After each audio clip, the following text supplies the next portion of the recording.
Another sprinter to have changed teams in 2018 is the Italian Elia Viviani. After 3 years with Team Sky, he's now with Quick-Step, and this is his specialised S-Works Venge disc that he'll be using for the sprint stages this year. Viviani's transition has already been incredibly successful for him. He won a stage at the Tour Down Under, 2 stages and the overall at the Dubai Tour, and currently 1 stage and the points jersey is what he holds here in the Abu Dhabi Tour. And to the best of my knowledge, he's taken all those wins on this bike. The Venge model has been around for a couple of years now, but it still looks incredibly slick, and in this formation here, it also looks very stealth as well with the new Dura-Ace group set and those Roval wheels that we'll get onto later on. Now this was the same model, of course, that Marcel Kittel used so successfully at his time at Quick-Step, and it appears to be working just as well for the Italian now.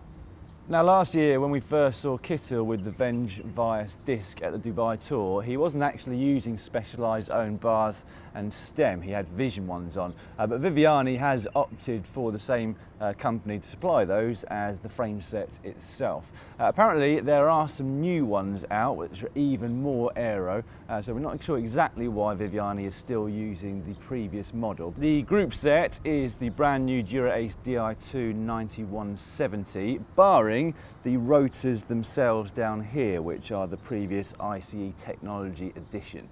That includes, of course, the shifters there at the front, and he has got the Sprint satellite shifters down on the drops here as well. The front and rear derailleurs, as well as the crankset, which is a 172.5mm, currently with standard 53 by 39 tooth chain rings. Here, just like Kittel last year actually, he's got a very close range cassette, so 11 up through to 25, which by modern standards looks very small indeed and does give him some very close ratios indeed.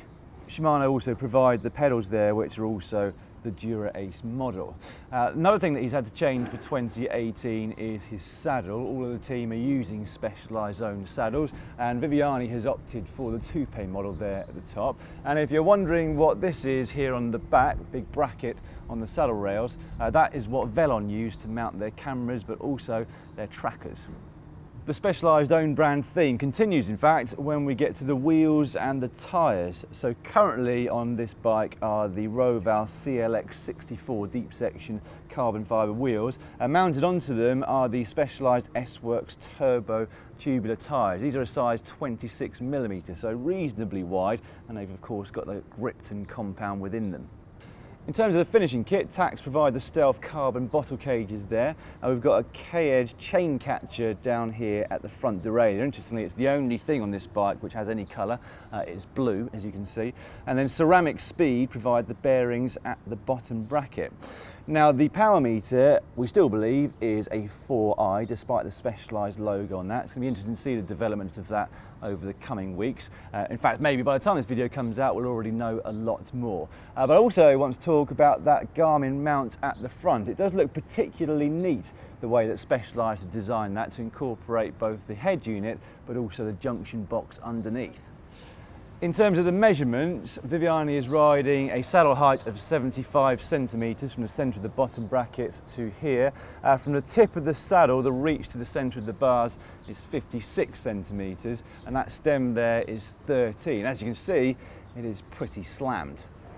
It's no secret that disc brake bikes do generally come with a bit of a weight penalty, and this one comes in at 7.9 kilograms, which is just over a kilo more than the UCI's minimum weight limit. One thing I have forgotten to mention so far is the bar tape. That is still provided to the team by Supercaz, just as it was last year, and I have to say, I'm still a big fan, particularly of that finishing touch, where rather than insulation tape, they've got cotton tape to hold it all together.